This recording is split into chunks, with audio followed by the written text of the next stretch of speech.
Bueno, tenemos mucho que conversar con nuestro siguiente invitado, decano de la FEN de la Universidad de Chile, expresidente de Banco Central y exministro. José Gregorio está hoy día con nosotros. ¿Cómo estás, José? Qué gusto saludarte. Hola, José, buenos días. Hola, ¿cómo están? Buenos días, me ¿Qué tal? arreglé. No, Salió recién el IPOM, no sé si sí. tuviste la No, oportunidad. se me enredó la agenda, entonces yo estaba en un desayuno y tuve que pararme, dejé todo, pero no se preocupen. Pero ya lo abrí, Gracias. mientras ustedes hablaban lo miré.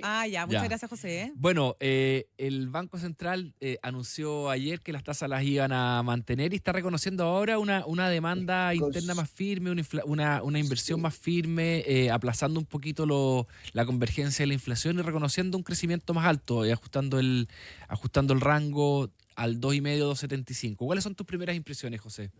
Explica un poco, se esperaba que ayer probablemente podía venir una baja de tasas, pero el IPOMAS es muy coherente con la decisión de ayer, porque en el fondo, efectivamente este año vamos a tener un poco más, son todas cosas marginales, como puede ser también marginal el 25% de movimiento de tasa, no estamos hablando de cosas aquí de magnitudes demasiado grandes y hay mucho de criterio cuando baja uno, si baja, pero hay dos cosas importantes. Primero, el Banco Central reconoce que hay más actividad, un poquito más de demanda, de demanda interna, un punto más de demanda interna, en vez de crecer cerca del 3,2, tengo ahí un 4,3%, el crecimiento del PIB se afirma más en 2,5, lo tenía en promedio más cerca de 2,3, ¿no es cierto? No son una situación un poquito de más actividad, una inflación subyacente que se va a demorar en converger. Recordemos que el Banco Central, su meta, que es una cosa que uno puede discutir, cómo lo hace, cómo no lo hace, hay un montón de tecnicismo, es llegar a la meta en 2 años. La inflación empezó a subir en mayo del 2021. O sea, vamos a pasar prácticamente 5 años para llegar, estoy hablando a mediados del 2026, para llegar a cifras en torno a la meta. En algún momento ha habido bastante disparidad, heterogeneidad en las cifras mensuales. En algún momento pensamos que bajaba más rápido. Creo que aquí, y el Banco Central lo que está diciendo en el fondo, y por este mensaje de cautela, es que ha habido más persistencia en la inflación de la que Ya, nosotros podríamos haber pero anticipado. si se Y demora esa 5 años. persistencia requiere un poquito de cautela. Lo que pasa es que ahí hay un tema más técnico, pero a mí me parece bien, y cuando era presidente del banco lo teníamos toda la meta a 2 años, pero técnicamente la convergencia depende de la naturaleza del shock. Y este fue un shock de inflación internacional, muy influenciado por factores de oferta y demanda global. Por lo tanto, y si uno ve en el mundo entero, ha sido mucho más lenta la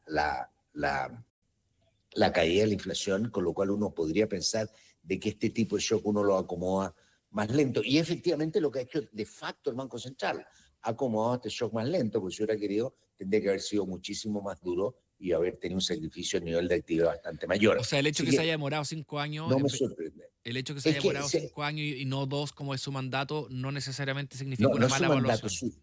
no es su mandato, es su manera de autoimponerse la Correcto, meta y que es la correcto. forma como se impone la meta de inflación. Pero lo que yo te quería decir que va dependiendo un poquito de la naturaleza del shock, cómo se va a repetir. Es lo que nosotros hemos aprendido en economía, o sea, de que en teoría el tiempo para converger debería depender de qué es lo que está causando la inflación. Ahora, eso es bien complejo, es bien confuso. Si tú ves los países más avanzados, ellos dicen converger a la inflación en el mediano plazo. Los países que tenemos una historia inflacionaria más mala y banca central independiente y más efectiva hace menos tiempo, tendemos a poner un número. Y ese número en general son 2 años. Probablemente hablar después en el futuro de mediano plazo puede ser más consistente con esto y liberar un poquito esto del Banco Central, que en todo su IPOM tiene que poner que a 2 años la inflación es 3%. Entonces, ese yo creo que tenemos más inversión, tenemos persistencia, agrega esa nota de cautela. Alguna cosa tiene en el IPOM con el tipo de cambio real que, a mi juicio, si tú mencionas cosas que a mí no me convencen mucho, lo tiende a sobreenfatizar movimientos cambiarios, que primero son causados fundamentalmente por lo que está pasando con el dólar de Estados Unidos. Por lo tanto, los efectos del tipo de cambio sobre la inflación son bastante más mitigados de los que pensábamos hace tiempo atrás, sobre todo cuando son movimientos internacionales del dólar. Entonces, esto yo creo que más que afectar la inflación, un poquito agrega desorden por el lado cambiario, no sé qué ir a hacer, cosas, como diría yo, muy dependientes las expectativas de tipo de cambio, lo cual agrega volatilidad, y de lo que haga la Fed, que también a mí me parece bastante más irrelevante si la Fed baja o no 25 puntos base, qué debe hacer el Banco Central. Cuando empezamos a condicionar mucho eso, yo creo que agregamos un poquito de volatilidad innecesaria. Estoy hablando dentro de un manejo global que me parece excelente. O sea, el Banco Central ha sido de las instituciones que en Chile ha tenido una trayectoria espectacular. Te quiero... ¿Puedo seguir? Sí, por favor. No, quiero decir que hice un comentario que yo creo que el tema de hoy día, que es el empleo, yo lo he escuchado a ustedes, porque no me dejan hablar, pero yo lo escuchaba y una cosa bien interesante, y dijo Pato, dijo, ¿por qué Estados Unidos tiene una tasa a largo plazo 4 y Europa está en el 8? Y una pregunta para Chile también. La respuesta es bastante como conocida. Primero, estado de bienestar, que facilita el que mucha gente trabaje menos, ¿no es cierto? Y yo siempre cuento la anécdota de un tipo enorme que viene a una playa tomándose un martini una vez y le decía a una persona al lado, yo estaba con mi familia, y dije, esto es el exceso, y decía, yo vivo del seguro de desempleo, en una playa, un mes normal, así como... Entonces, el tema de estado de bienestar, excesivo seguro, sin compromiso, por eso a mí me gusta el tema del seguro de desempleo en Chile, que si no va a ir a tus pensiones, o sea, uno está siempre evaluando qué es lo más conveniente y no existen estos abusos. Y rigideces del mercado laboral. Estados Unidos es un mercado laboral súper flexible y obviamente tiene mucha capacidad de generar empleo y de alcanzar tasas rápidas. Ahora, habiendo dicho eso, hay dos cosas importantes que yo destacaría en el tema del empleo. La primera es que estamos observando nosotros una desaceleración en la economía americana preocupante y que de alguna otra manera viene a confirmar en parte los presagios negativos sobre la política arancelaria de Estados Unidos y la incertidumbre que se ha generado. A principios de año todo el mundo decía, no, pues en abril aparece el Liberation, dice aquí viene el colapso. Y no se ocurrió el colapso. Pero ahora empezamos a observar noticias un poquito más negativas en el lado inflacionario y noticias un poco negativas en el lado de actividad, en particular con muy mala creación de empleo, a pesar de que despidieron al jefe del BLS, que es como nuestro INE que calcula el desempleo, porque al presidente Trump no le gustaban los datos. Una cosa bastante irregular, que terminó, ¿no es cierto?, pero igual los datos es como los calcula, no los decide el director del BLS.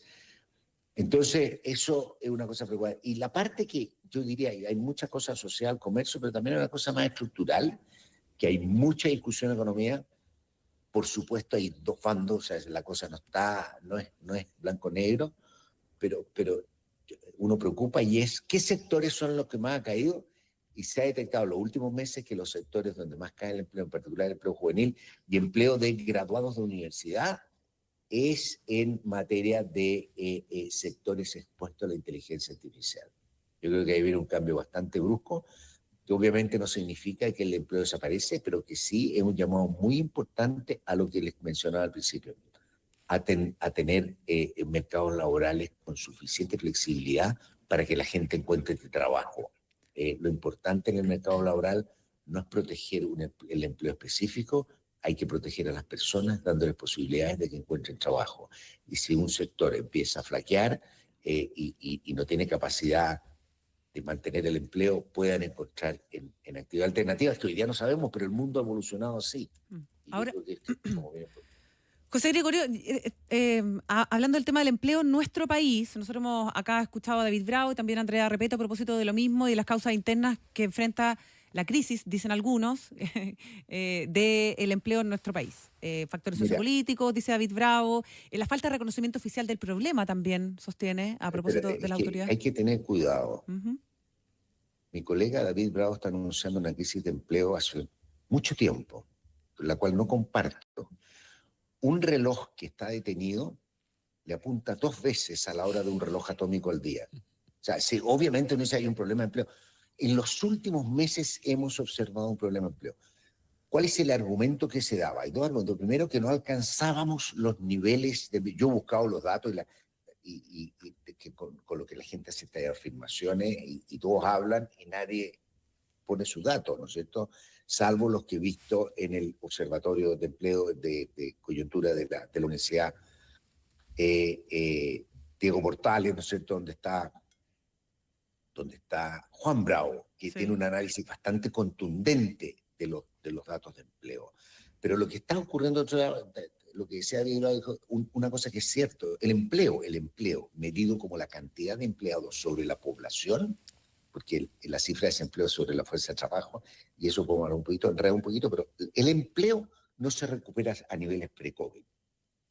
Esto es un fenómeno que ocurre en muchos países, en algunos más, otros menos, y en Chile hay dos fenómenos que uno tiene que agregar, que explica por qué hay menos gente dentro de la población total en edad de trabajar, hay menos gente que está empleada o desempleada, no está participando de la fuerza de trabajo, y tiene que ver, mucho de eso tiene que ver con la PGU.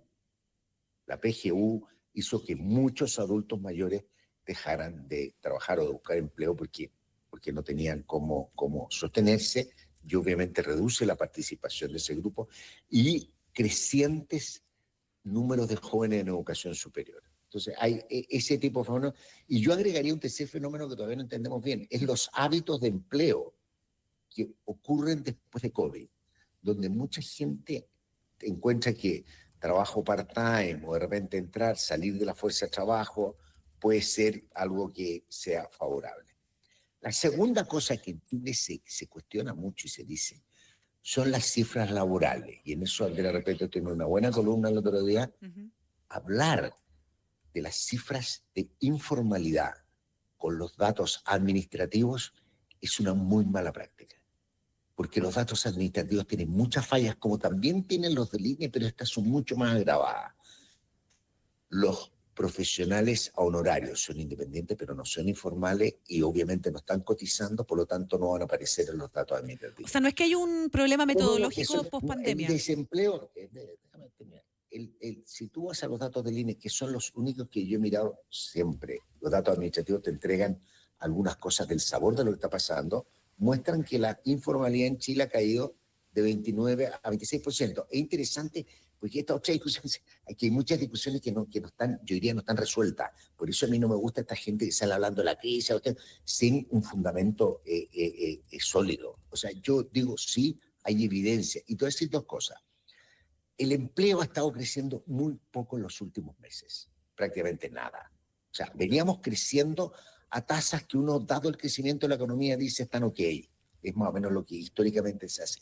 Pero hoy día colapsó eso, es decir, para los ritmos de crecimiento económico que estamos teniendo, no se están creando empleos. Y eso, sin duda, es algo que preocupa.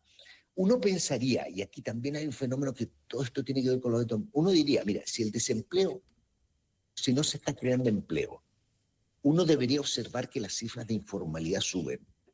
¿Por qué? Porque la gente que no encuentra empleo se va más a la informalidad. Eso era mucho en el pasado. Yo creo que hoy día todavía no entendemos bien. O sea, yo creo que puede haber la dinámica de cómo se sale la gente de la fuerza de trabajo, cómo consigue empleo part-time. Yo creo que no es la misma hace 5 o 10 años atrás que lo estamos viendo. Confundir con los datos administrativos, yo creo que hay que mirar los datos del INE, y uno puede cuestionar problemas con los datos del INE que debe tener, pues también tiene algunos problemas. Pero, por ejemplo, toda la gente que se atrasa en pagar previsión, no están los datos administrativos, pero no es que sean informales, es que no hayan pagado la previsión. Entonces, eso creo que hay que ser bastante más cuidadoso y sobre todo estas cosas, como yo diría, de buscar titular fácil, es fácil, pero no ayuda. No ayuda. Yo creo que tenemos que tener un análisis un poquito más. Y a mí me llama la atención, habiendo tanto economista laboral, el otro día conversaba con un buen amigo, me decía, en nuestra época, hace 20, cuando nosotros hacíamos los números y todo, había una discusión del empleo y salíamos todos con números, con regresiones, con cosas. Hoy día hablan, tiran 3 datos y como si estuviera resuelto. Yo creo que tenemos que entender mucho más el mercado laboral, porque además no solo es una responsabilidad para saber los números, es porque viene un cambio muy brutal en el mercado laboral y que tiene que ver con la inteligencia artificial, con los nuevos hábitos de trabajo, con el trabajo online, con el trabajo part-time, con las plataformas. O sea, tenemos que tratar de entender un poquito eso con mayor rigor. Se están haciendo cosas fuera, para entender, por ejemplo, los efectos de la inteligencia artificial, echo de menos un poco más allá de la discusión simple de mirar a los últimos datos, de qué realmente pasa en el mercado laboral y qué tenemos que hacer, porque viene un cambio muy importante y comparto, me gustaría tener una tasa como de largo plazo menor al 8 o 9% que podemos tener hoy día. Bien, José de Gregorio, decano Lafén de la Universidad de Chile, expresidente del Banco Central, muchas gracias por habernos acompañado hoy día. Se nos pasó volando el tiempo, como siempre. Vamos a hablar de Argentina. Ya, pues. Oh, sí, acá lo esperamos. No, es un temazo. Yo estoy muy preocupado, pero otra conversación. Ya, pues encantado, acá estamos. Gracias. Gracias, José, que le vaya muy bien. Buen día.